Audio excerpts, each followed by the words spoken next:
El nacionalismo consiste en amar a la patria, en amarla, en defenderla y en custodiarla. Pero para eso hay que saber qué cosa es la patria. Y la patria es la tierra que el Señor Dios nos da, dice el libro del Génesis, para que seamos capaces de cultivarla y de guardarla. Y para que cultivándola y guardándola seamos felices en esa tierra que el Señor Dios nos da. De modo que está muy bien decir que el nacionalismo es el amor a la patria, la defensa, la preservación, la custodia de la patria. Pero siempre y cuando no nos equivoquemos en la definición de la patria. Y para no equivocarnos en la definición de la patria tiene que haber una mirada sobrenatural de la misma. La patria como una tierra puesta por Dios, querida y creada por Dios, plantada por Dios. Por lo tanto, el único modo posible de amar a esa patria, de defenderla, de custodiarla, de preservarla, es forjarla como Dios la creó, restituirla, reivindicarla, rehabilitarla, restaurarla en el plan de Dios. Todo esto fue dicho con mejores palabras por el Papa San Pío X cuando lanzó su preciosísimo lema que recorrió todo su pontificado, según el cual hay que instaurarlo todo en Cristo, omnia instaurar in Cristo. Pues bien, la patria debe ser instaurada en Cristo, la patria debe ser restablecida en Cristo. Esa patria que Dios fundó, esa patria que Dios plantó, Dios la fundó sobre la tierra, dice Bernardes, esa patria, y ante esa patria, lo que tiene que hacer un nacionalista es restaurarla en Cristo. Ahora, esta idea de la instauración de todas las realidades temporales en Cristo, incluyendo la realidad temporal de la patria, recorre todo el magisterio de la Iglesia. Porque el Papa Pío XI, cuando promulga la encíclica Quas Prima sobre la recesía de Cristo, una de las cosas que dice justamente es esa, que la recesía de Cristo abarca no solamente lo espiritual, sino también lo temporal, las realidades carnales. En la misma línea que el Papa San Pío X planteaba su necesidad de instaurar todo en Cristo. Y fue Juan Pablo II el que lanzó también, cuando comenzó su pontificado, esa idea de abrir de par en par las puertas a Cristo, las puertas de la política, las puertas de la economía, las puertas de la educación, las puertas de la cultura, etc. Entonces, el nacionalismo busca eso. El nacionalismo busca amar a la patria, defender a la patria, custodiar a la patria, pero partiendo de la base de que la patria es la tierra que el Señor Dios nos dio. Y que por lo tanto lo que nos corresponde a nosotros es restituirle esa patria a Dios tal como Dios nos la entregó en custodia. Y el mejor modo de restituirle esa patria a Dios es instaurando todas las cosas de la patria en Cristo, abriendo de par en par las puertas a Cristo. Eso es para mí el nacionalismo. Es decir, el nacionalismo será católico o no será. Porque sin esta adjetivación y sin esta sustantivación que le da lo católico, el nacionalismo termina en cualquier desviación o empieza en cualquier desquicio. El nacionalismo tiene un paisaje natural que es la nación, el sitio en el que se ha nacido, y en ese paisaje natural el nacionalismo trabaja. Pero precisamente porque el nacionalismo respeta la idea del amor a la patria, sabe, admite que hay otros nacionalismos. No me refiero a otros nacionalismos en el sentido ideológico, sino otros amores a las respectivas patrias en las cuales Dios nos coloca. Y por eso José Antonio Primo de Rivera, en una sintética definición, decía que la patria es la unidad de destino en lo universal. Estamos abiertos a la universalidad y por lo tanto nosotros respetamos la existencia de otros nacionalismos de otras naciones. Queremos para nuestra Argentina el mismo amor a la verdadera patria que pueden y suelen y saben tener otros patriotas, sean españoles o italianos o franceses. El nacionalismo tiene tres pilares fundamentales, que son las tres filiaciones del hombre. Hay una filiación divina, hay una filiación histórica y hay una filiación carnal.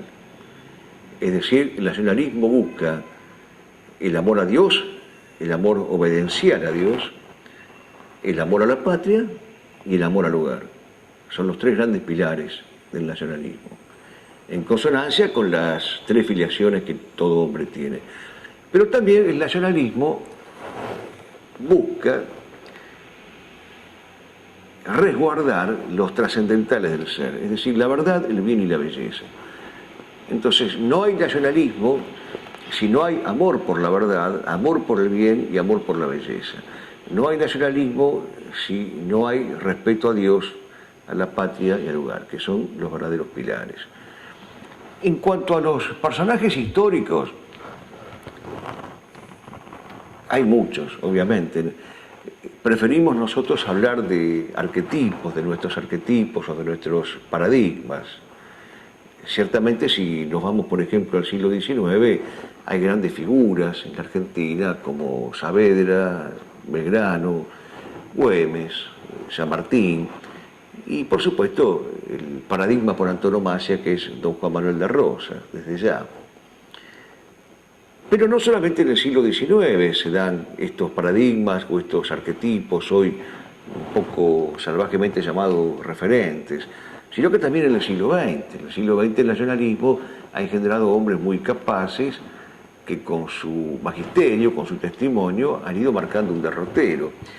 Y esto ha ido sucediendo aproximadamente desde la tercera década del siglo XX, cuando aparece el grupo de los hermanos Irazusta I, alrededor de lo que se dio en llamar la Nueva República, y después otros grupos, a mi modesto entender, más afines con la idea católica del nacionalismo, representados por hombres como don Alberto Escurra Medrano, por ejemplo, o Roberto de la Ferrer.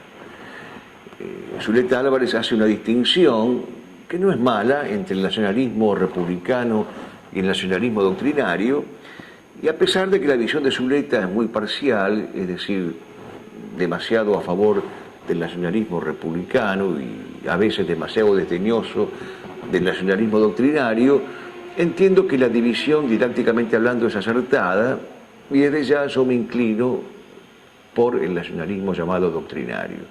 Es decir, entiendo que entre esos hombres la afinidad con el nacionalismo católico, con una concepción católica de la nación, es superior a la posición que tuvieron, por ejemplo, los miembros del Grupo de la Nueva República. Aquí tenemos un primer punto de fricción o de conflicto. El nacionalismo, para nuestros amigos españoles, sobre todo para nuestros amigos tradicionalistas españoles, es sinónimo de separatismo.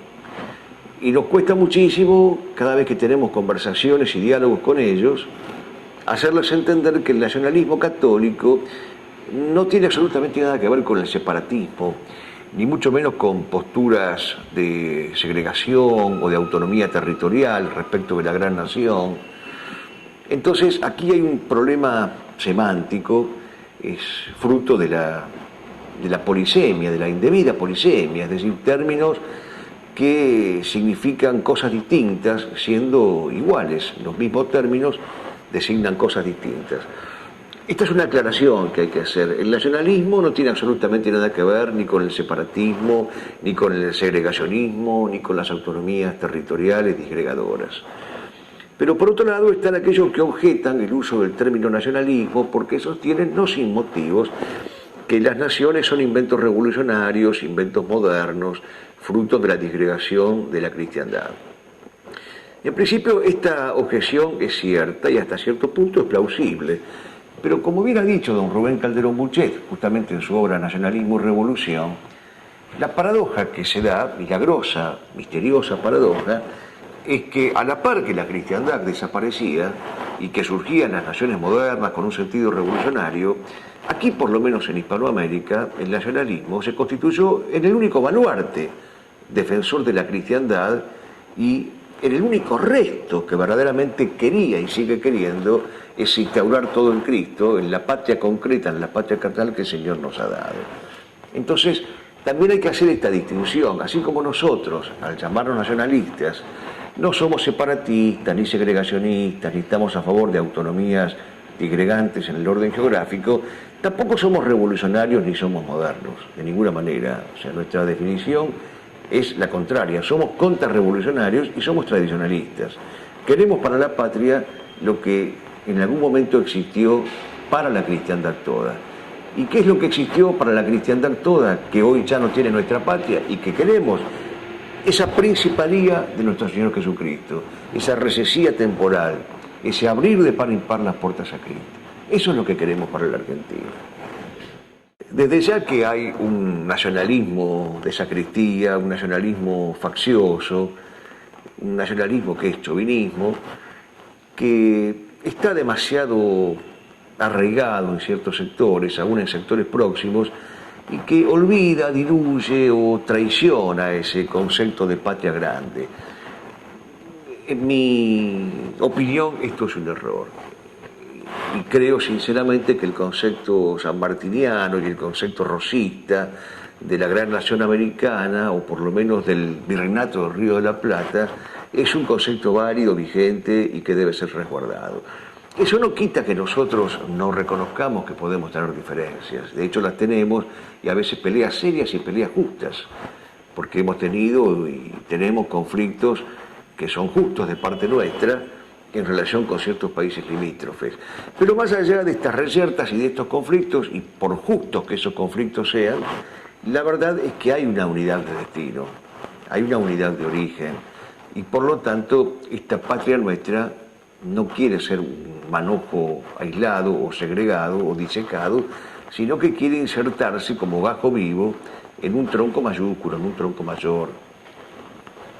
Es como una pelea entre hermanos, digamos, cuando hay pelea. Y fue pelea entre hermanos la guerra por la independencia, nuestra misma guerra por la independencia, como lo ha señalado Carbia, ha sido una dolorosísima guerra entre hermanos, porque había realistas que eran americanos y de origen americano, y había nativos, criollos, que estaban con el rey. Fue una dolorosa pelea entre hermanos. Ahora, en algún momento, algunos de estos hermanos se convierten peligrosamente en Caínes, y en ese caso no queda otra forma de defensa más que sosteniendo lo propio, aún por encima de los intentos de latrocinio o de homicidio. Estoy pensando, para hablar sin eufemismos, en lo que nos pasó a nosotros con Chile durante la Guerra de las Malvinas, o en lo que nos pasa con Brasil. Indudablemente hay un tronco común, que es el tronco iberoamericano desde ya, pero Chile se portó con nosotros como un país caínico, como un hermano caínico. Lo mismo ha pasado con Brasil y su expansionismo absolutamente desproporcionado e injusto. Entonces, sí, tenemos la idea de la patria grande, tenemos la idea de Hispanoamérica o de Iberoamérica, tenemos la idea de la unidad del destino lo universal, y estamos abiertos a esta fraternidad cristiana en tanto y en cuanto Dios es nuestro Padre común. Pero si estos hermanos se convierten en Caínes y sus conductas son caínicas, no queda más remedio que defenderse.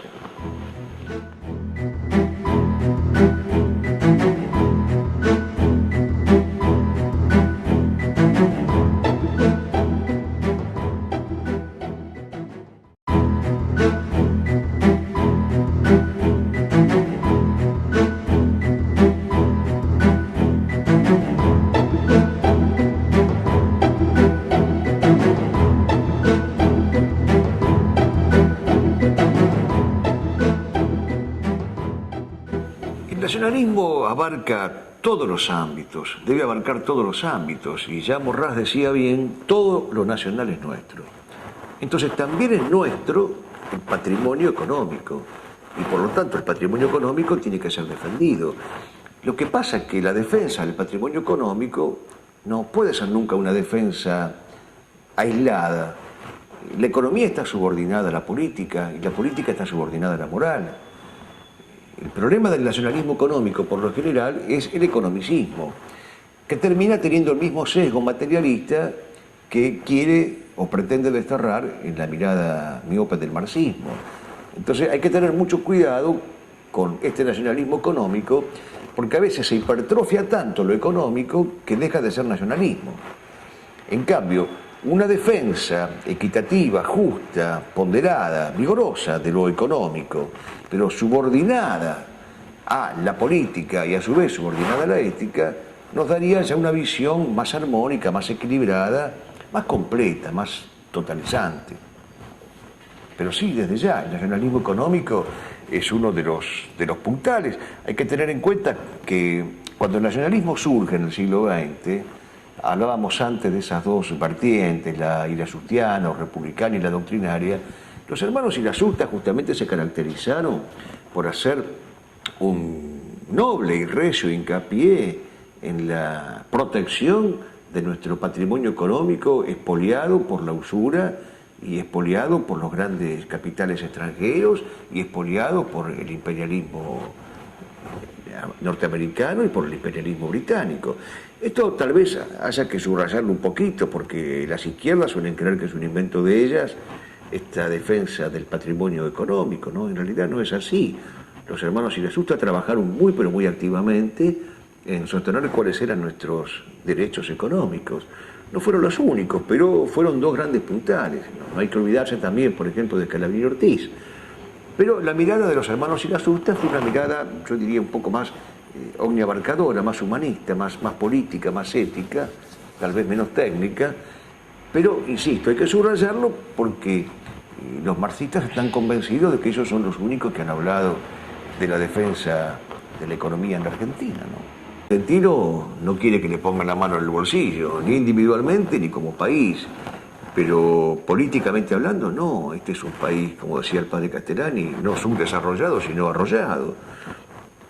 Es un país expoliado, de manera tal que una política económica nacionalista no existe en la Argentina de hoy.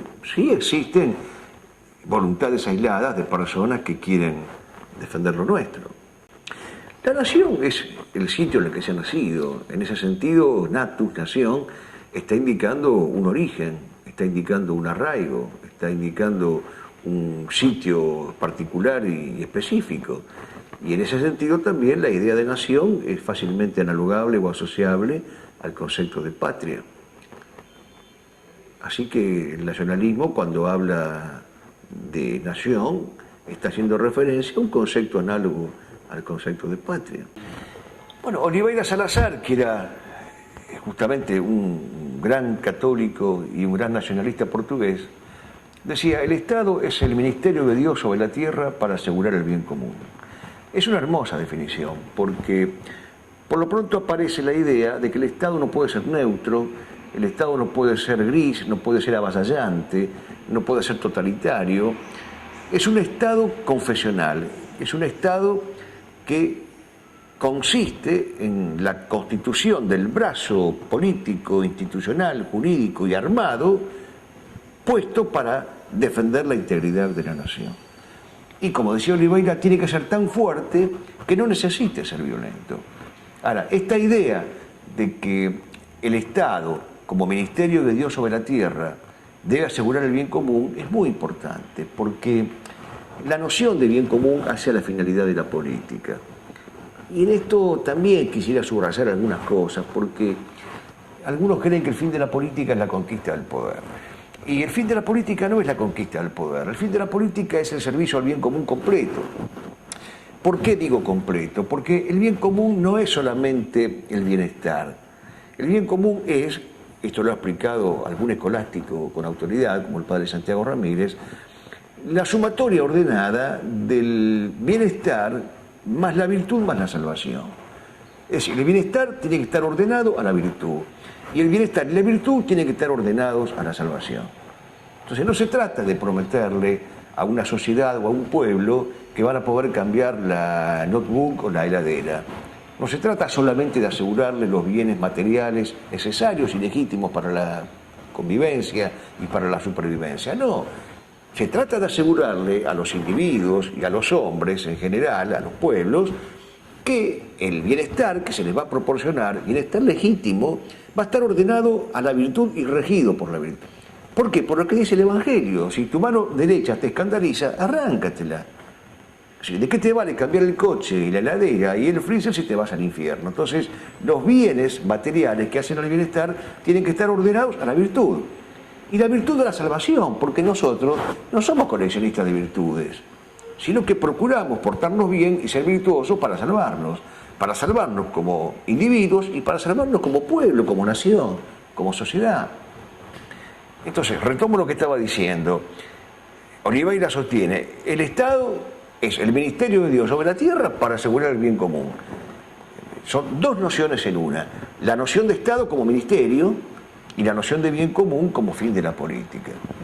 Está claro lo que dice Oliveira y efectivamente él es uno de esos arquetipos a los que hacíamos referencia antes, ¿no? Fuera de los grandes paradigmas nuestros, nacionales, argentinos.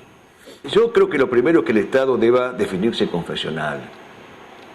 El Estado debe definirse confesional y el Estado debe, en primer lugar, plantearse como obligación terminante la defensa de la religión verdadera, es decir, de la religión católica, apostólica y romana.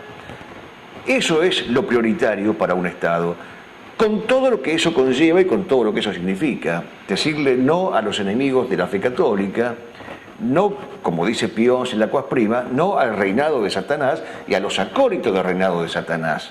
Le hace masonería, le hace judería y todos aquellos nombres que no se pueden repetir más. Todo esto que hace la enemistad de la fe verdadera tiene que ser para el Estado confesional un elemento de movilización, de atención, de alerta, cuidado. ¿Quiénes son los que están conspirando contra el Estado?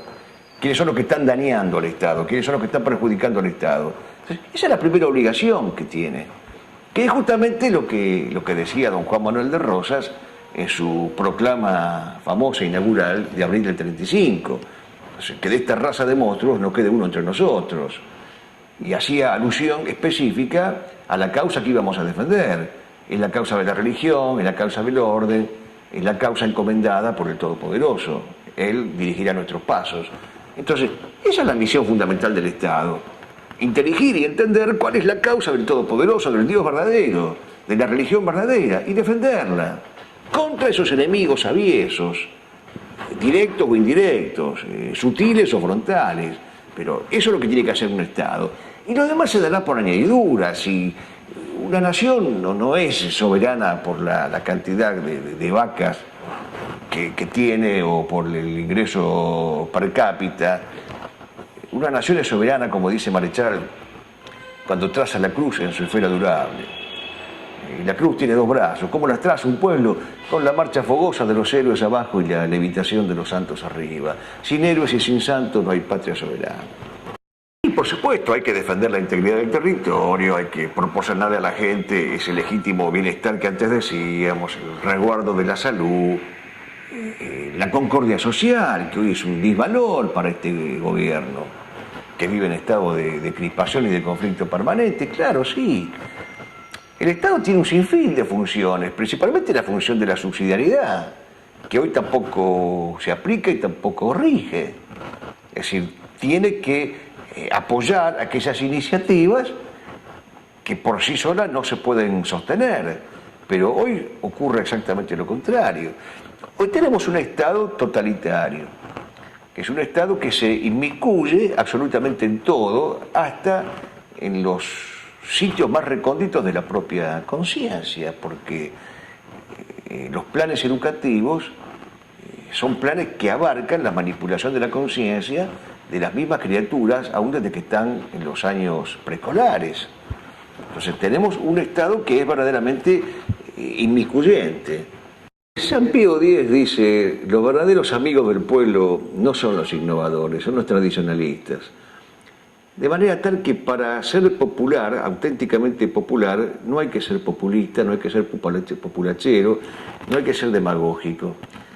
El cuidado que el pueblo necesita y el cuidado que el pueblo merece se lo puede dar justamente una de esas grandes figuras señeras que vos llamabas recién figuras patriarcales. Me parece bien la imagen, sí. Rosas justamente decía eso.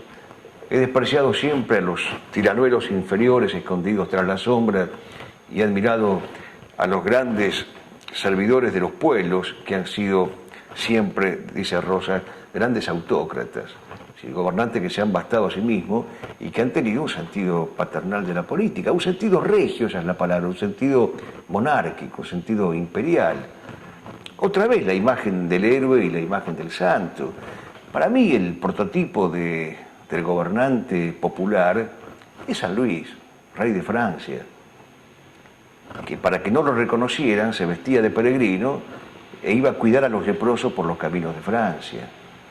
Ese es un gobernante popular, sin fotografías y sin aspavientos y sin promociones y sin propaganda, vestido con el sayal penitencial de simple peregrino, iba y curaba la lepra de sus propios súbditos. Y no lo hizo una vez, lo hizo durante años. Por eso que hasta un político liberal como Georges Pompidou, cuando se enteró de lo que San Luis hacía, leyendo alguna biografía, dijo: yo para el porvenir quisiera un San Luis bajo un roble y en medio de su pueblo. Eso es ser popular, no salir al balcón y levantar las manos en jarras y decir 4 sonceras para quedar bien con la gente, que es lo único que hoy en este país se entiende por ser popular, tener un demagogo subido a algún balcón en la Casa Rosada. Debían saberlo los Rodríguez pero están muy lejos del arquetipo de San Luis, muy lejos, en las antípodas. Tengo el peor concepto del peronismo. El peronismo es un cáncer cuyas múltiples metástasis hace 60 años que vienen arruinando la vida nacional. Fruto exclusivamente de la amoralidad absoluta, categórica de su creador, que fue Juan Domingo Perón. Un hombre al cual le daba lo mismo ser simultáneamente, no sucesivamente, simultáneamente marxista y antimarxista, liberal y antiliberal, masón y antimasón, judío y projudío y antijudío. Un sujeto inmoral. Un hombre con la conciencia moral anestesiada. Entonces el peronismo es este fruto de su creador. Por eso no creo absolutamente en ninguna salvación que proceda por ninguno de esos hombres identificados con Perón y con el peronismo. No nada con el sentimiento nacional, tiene que haber un entendimiento nacional, tiene que haber una inteligencia, porque la política no es solamente manojo de sentimientos, tiene que haber una inteligencia ordenadora, tiene que haber una arquitectura. Entonces, claro, sí, los últimos 80 años, por supuesto, que ha habido intentos individuales, intentos aislados de regir mediante esa arquitectura los destinos de la patria, pero no han sido poder desde ya.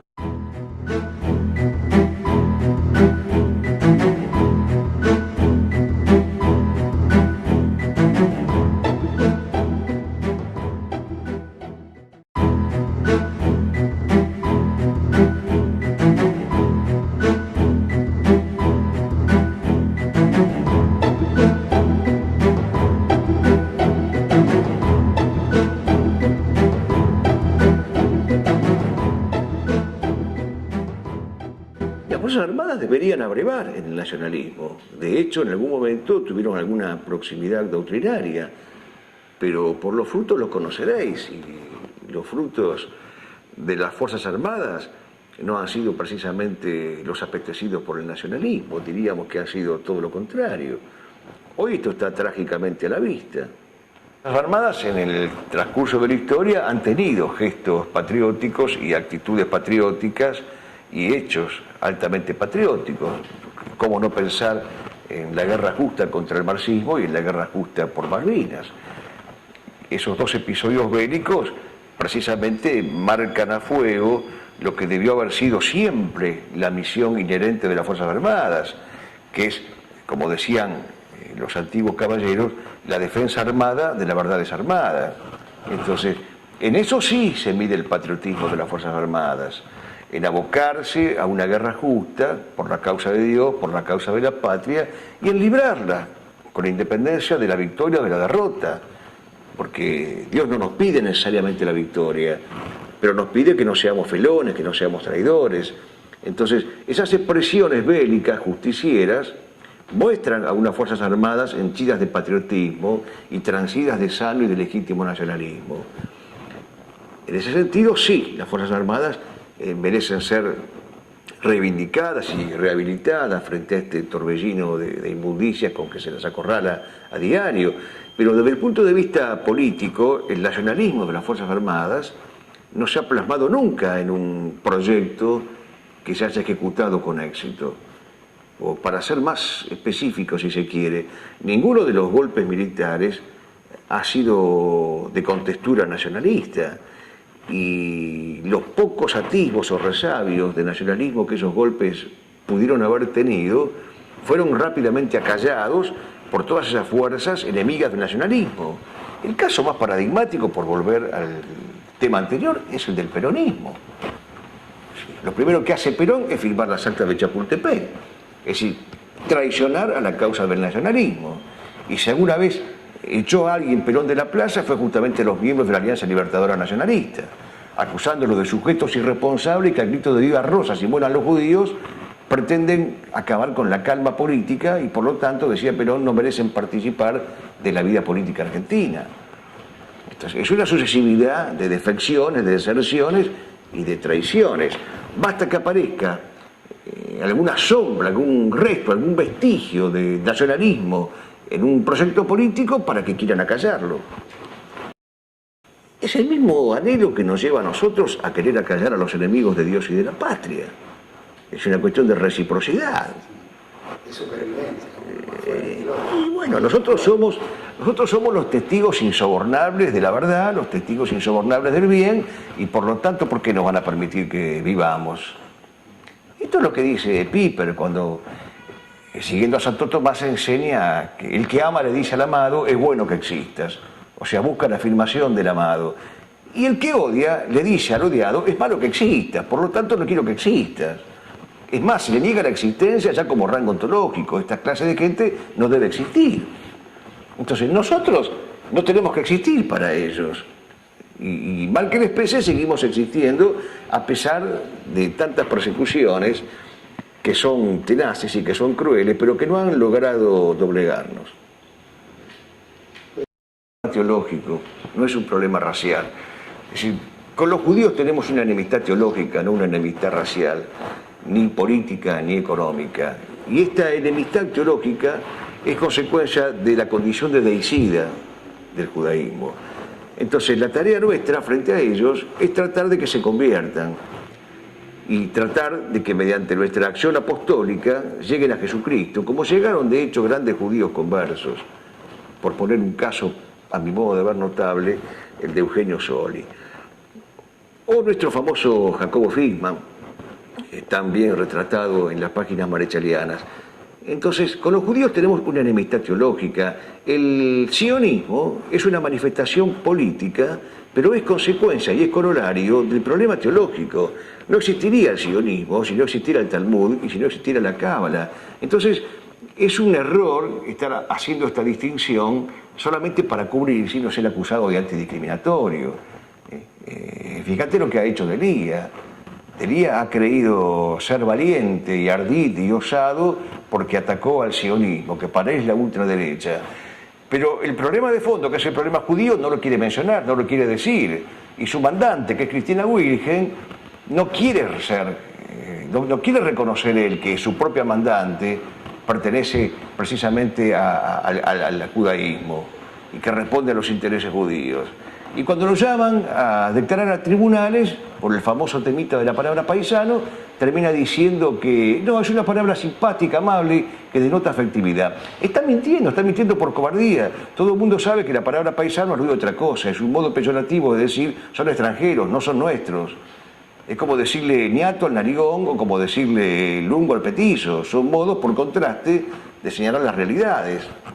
Pero claro, esta gente no se atreve a hablar al pan pan y al vino vino, sí, no. Entonces a la hora de las realidades últimas, cuando son llevados a los tribunales, en vez de recordar lo que decía Jesucristo, seréis llevados a los tribunales, seréis llevados a la sinagoga, no temáis, no, arrugan. Entonces dicen rápidamente, no, paisano es una palabra simpática, agradable. No es una palabra simpática y agradable. Justamente el decir popular ha instalado esta palabra para referir la condición de extranjeros, de incurables extranjeros que tienen quienes han usurpado esta tierra. La tierra y todos los espacios. La economía, por ejemplo. La economía es lo de menos, querido amigo, la iglesia. El problema no es que han ocupado la economía, el problema es que han ocupado la iglesia. Ese es el problema. Que estamos viviendo una situación de cuasi herejía judío-cristiana. Entonces, si hubieran ocupado los espacios económicos sería lo menos importante. Es parte de la guerra semántica. De todos los términos que has usado, yo diría que retrógrado sí, retrógrado soy y retrógrado somos. Porque la condición de retrógrado no es mala per se, depende a qué te retrotraigas. Si nos queremos retrotraer a las glorias de la cristiandad, desde ya que nuestra condición de retrógrado en ese caso nos honra y nos ensalza. Ahora, si nos queremos retrotraer a épocas verdaderamente ominosas, nuestra condición de retrógrado sería no solamente mala, sino pecaminosa y viciosa. Es decir, que a mí no me asusta que me digan retrógrado, ni me asusta que me digan reaccionario. Reivindico mi condición de retrógrado, de reaccionario y de ultramontano sin que se me mueva un pelo. Pero lo que sí digo es que nosotros no estamos en contra de la inserción de la Argentina en el mundo, al contrario. Lo que queremos es que la Argentina se plante con denuedo frente al mundo entero, como se supo plantar en los tiempos de la Confederación Argentina. Que se nos pueda mirar con respeto, que se nos pueda mirar de igual a igual, que se nos pueda mirar con altura, con estatura.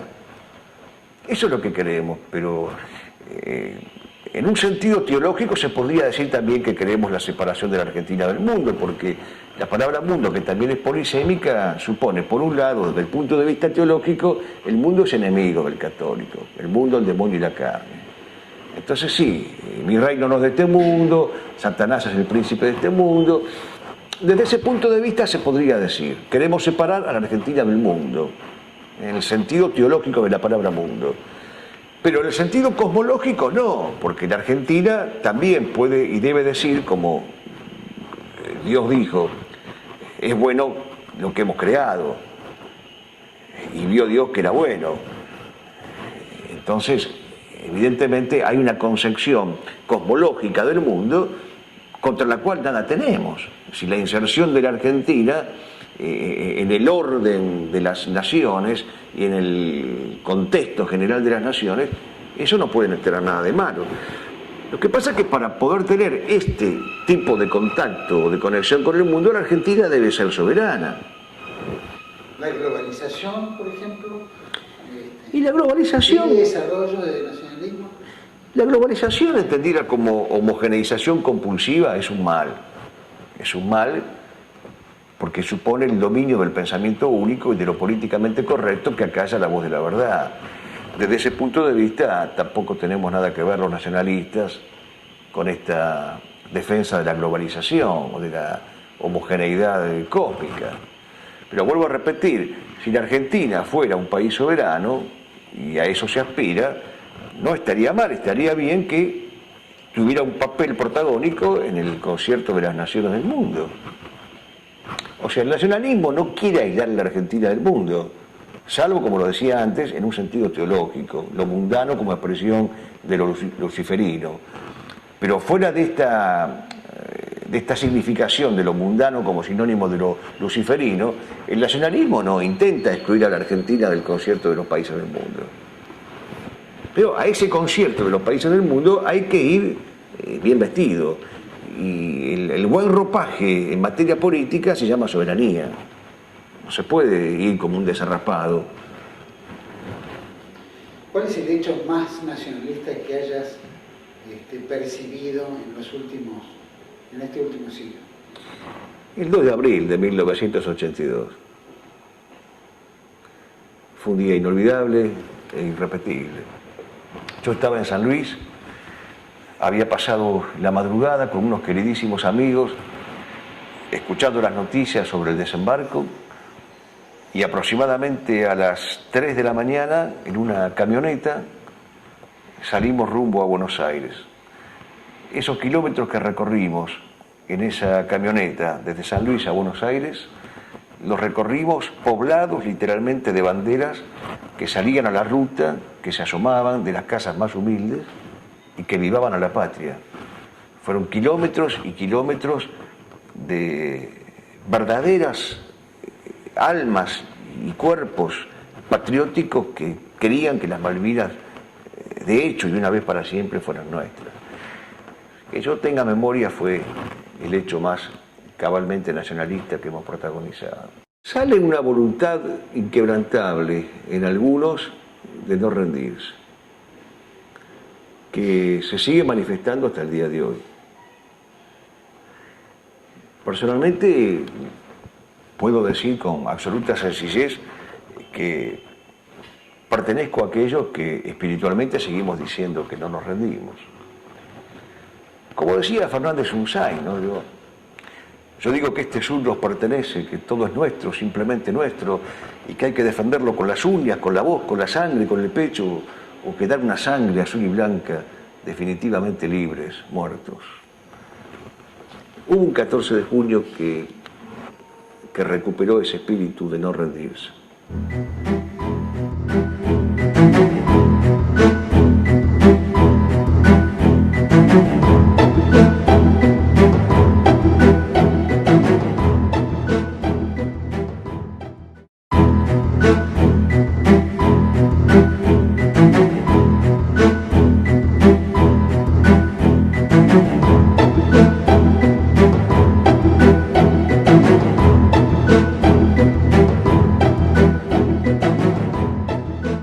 Creo que lo que Argentina hizo respecto de los países que la apoyaron durante la Guerra de Malvinas no siempre fue equitativo, no siempre fue generoso, porque hubo un aprovechamiento de las circunstancias y después hubo también un darle la espalda, eso es cierto.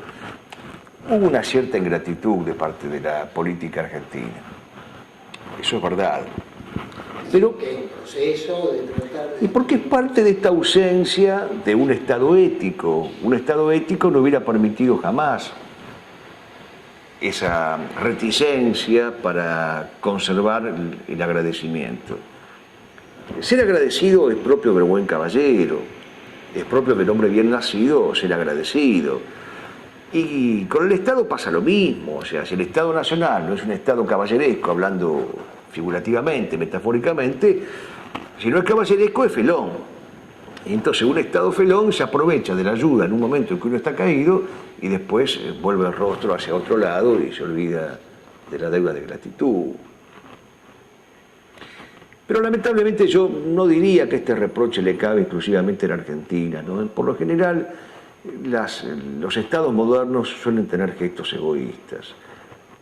Necesitan ayuda, la piden, se les proporciona y después vuelven el rostro hacia otro lado. Hay un cierto egoísmo que es propio de la concepción política moderna y revolucionaria contra la cual yo decía al principio que estábamos, que estoy.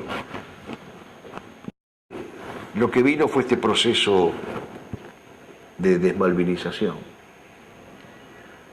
que perdura hasta nuestros días. Y lo que vino posteriormente, además, fue la democracia en la plenitud de su formalidad, que, como bien ha dicho Margaret Thatcher, se la tienen que agradecer a ella. Margaret Thatcher ha sido muy clara en ese sentido. No ha sido la única británica que lo ha dicho, pero lo ha dicho con todas las letras. Gracias a nuestros muchachos, ustedes tienen democracia. Así que, entre otras perversiones, esta democracia tiene esta, la de ser hija directa de la derrota y de la rendición del 14 de junio. Es un gran dolor, claro, es un gran dolor, es una indignación sublevante. No, es un ataque a la nación entera, es un ataque a la Argentina, un ataque planificado además. La Argentina tuvo una osadía que no se esperaba que tuviera y se paga caro el haber tenido esa osadía. Y en nuestro caso lo estamos pagando muy caro, lo estamos pagando con la ausencia de un gobierno propio. La Argentina no tiene gobierno propio, la Argentina tiene gobiernos títeres de la internacional socialista o del poder internacional del dinero, pero la Argentina no tiene gobierno propio. Entonces se está pagando muy caro el 14 de junio. El nacionalismo tiene que seguir haciendo lo que sabe hacer, por lo menos el nacionalismo con el que yo me identifico, con el que yo comulgo, que es el testimonio de la verdad irrenunciable, oportuna e inoportunamente, según clásica consigna paulina, y junto al testimonio irrecusable de la verdad, la docencia. Seguir enseñando la verdad para salvar el honor de la verdad. No son tareas de poca monta. Yo sé que no son tareas bien vistas por los activistas y por los exitistas y por los que creen que el fin de la política es el poder, pero el fin de la política no es el poder, el fin de la política es el bien común, y en la medida en que nosotros podamos y debamos salvar el honor de la verdad mediante nuestra docencia, nuestro apostolado, nuestro magisterio y nuestro testimonio, en esa medida el nacionalismo seguirá incólume y sin rendirse pase lo que pasare. Aquí el testimonio tiene que ser completo, testimonio de palabra, testimonio de obra y, si Dios lo permitiera y lo pide, testimonio de sangre. Al fin, no, digo simplemente que al fin de cuentas, a la hora de elegir sus blancos, la guerrilla no eligió ni a los hombres de éxito ni a los hombres de acción, sino que eligió a dos contemplativos como eran Yenta y Saccheri. Los mataron a ellos porque ellos eran los que más molestaban. ¿Y por qué molestaban tanto? Porque eran testigos. Eran testigos de la verdad, del bien y de la belleza. Eran testigos de Dios, de la patria y del hogar. Ese es el rumbo que debe seguir el nacionalismo. Ese es el itinerario. En el siglo XXI, en el siglo XX o en el siglo que Dios disponga que el mundo siga existiendo. Un personaje que entre dentro de tus cualidades, futuro gobernante de la Argentina. No. Rotundamente no. ¿Alguien del campo nacional de repente? No sé lo que es el campo nacional, pero ya cuando me hablan de campo nacional saco el revólver, porque por lo general es un eufemismo para encubrir el campo antinacional disfrazado y camuflado. No creo nada de eso, querido amigo, no, al contrario, si no fuera una obscenidad a la que no estoy acostumbrado, haría un parafraseo del señor Duhalde y diría que la dirigencia argentina política es una mierda, incluyéndolo a él, que él mismo lo ha dicho. Entonces, imaginemos que si esta es la confesión de alguien involucrado e interesado y con aspiraciones presidenciales, ¿qué puedo decir yo que estoy absolutamente en las antípodas? O sea, si para él, que es un hombre del campo nacional, esto es la dirigencia política, ¿qué puede ser para mí que no creo nada de esto? Y que rechazo todo esto, impugno todo esto y considero que es una perversión inherente, ingénita, que debe ser destruida para que viva la patria. La única razón que tenemos para seguir adelante es esta: lograr que la patria viva. La patria no va a vivir mientras la asfixie el régimen, mientras la asfixie el sistema, mientras la asfixie el modelo. De la cantidad de grupos que se llaman nacionalistas hoy en la Argentina, ¿te sentís identificado alguno? ¿Le aconsejarías algo a ellos? ¿O No. que hagan lo que saben? No van a escuchar ningún consejo mío, Juan Manuel. Estamos casi siempre en posiciones distintas. Ya sea nos separa el peronismo, la mayoría de los grupos nacionalistas son peronistas y yo considero que el peronismo es un error gravísimo, un vicio, ya lo he dicho. Otros están en una posición partidocrática, estoy en contra de los partidos políticos. Otros están en la alegre inserción en el sistema, estoy en contra de la inserción en el sistema, de manera tal que seguiré repitiendo con Santa Teresa de Jesús: es preferible la verdad en soledad al error en compañía. ¿Y dentro de qué tipo político entra que una monarquía? ¿Cuál es el concepto mucho más cercano? El príncipe cristiano, don Juan Manuel de Rosas, a quien Sarmiento, creyendo que lo descalificaba, imbécil de él, lo llamó el Felipe II de América. Un varón sin codicia que vuelva del desierto y en las ruinas de las viejas ciudades elija el tronco de tu lumbre. Por favor, eso es lo que se necesita. Un príncipe cristiano, un varón de la estirpe de los caudillos. ¿Se terminaron todos los caudillos? ¿No hay caudillos? Hoy se ven tantos caudillos en las provincias. No hay ningún caudillo que uno diga... Son, como decía Rosas, ¿no? Caudillejos de barrios escondidos tras las sombras. No, Dios sabrá a su turno a quién proveerá, porque, como decía Anzuategui, a Dios a veces le gusta empeñarse a fondo, así que una de esas Dios se empeña a fondo y forja un buen caudillo, ¿no? Que salga alguno y sea buen soldado, pero... No, en principio no se ve en el horizonte de la dirigencia nacional ninguna persona con estas cualidades. El caudillo debe ser un hombre decente, debe ser un hombre pro, un hombre justo, un hombre ilustrado, un hombre sabio, un hombre equitativo. No existe esa clase de varones en la dirigencia política argentina. Lo cual no quiere decir que no vaya a existir, porque también enseñaba Morraz que la desesperación en política es una estupidez. Bueno, hay que aguardar, ¿eh? El viejo verso de Bocos. Yo sé que en todas casas Yo sé que en todos lados hay semillas de tus claros varones aguardando, surcos de gestaciones maravillas. Bueno, claro, está bien.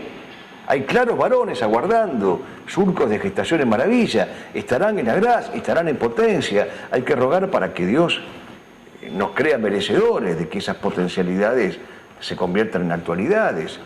Pero lo que tenemos hoy a la vista es lodo. ¿Qué mensaje le daría vos a los argentinos de hoy al futuro? Tienen que conocer la historia verdadera de nuestra patria. Por aquello que decía Hugo Boas, la patria es ante todo la historia verdadera de la patria. Si quieren falsificarnos la historia, es que quieren robarnos la patria.